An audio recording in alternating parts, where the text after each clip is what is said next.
عزیزان گرامی وقار، اللہ عز و جل ارشاد فرماتا ہے کہ اے ایمان والو اسلام میں پورے کے پورے داخل ہو جاؤ۔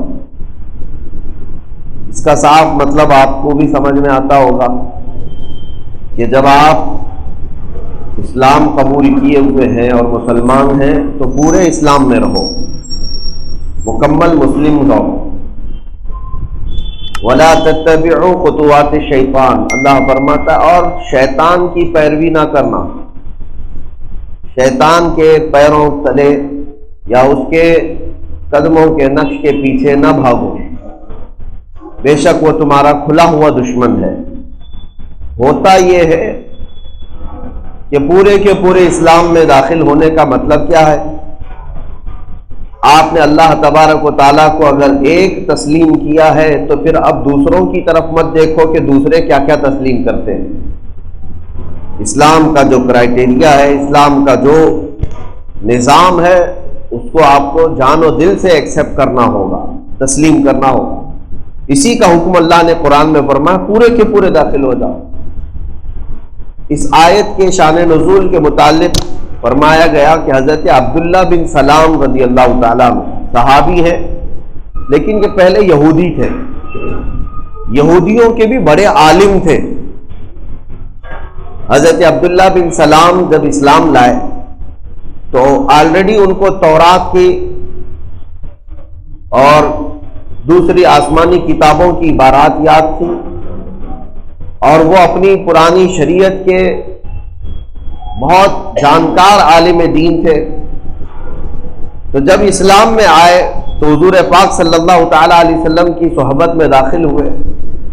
اب انہوں نے ایک طریقہ یہ سوچا کہ یہودی مذہب میں اونٹ کا گوشت کھانا حرام ہے۔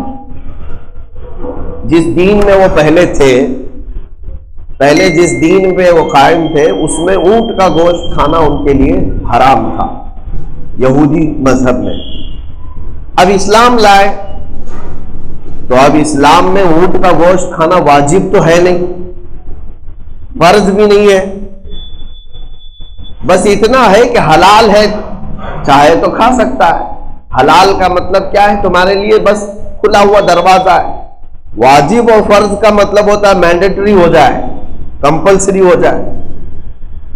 تو حضرت عبداللہ بن سلام نے سوچا بیچ کا ایک راستہ نکالتے ہیں، اگر میں اونٹ کا گوشت نہیں کھاؤں گا تو دونوں پہ عمل ہو جائے گا، یہودی مذہب میں حرام ہے، اس پر بھی عمل ہو جائے گا، اور اسلام پر کوئی نقصان بھی نہیں اگر نہیں کھاؤں گا تو۔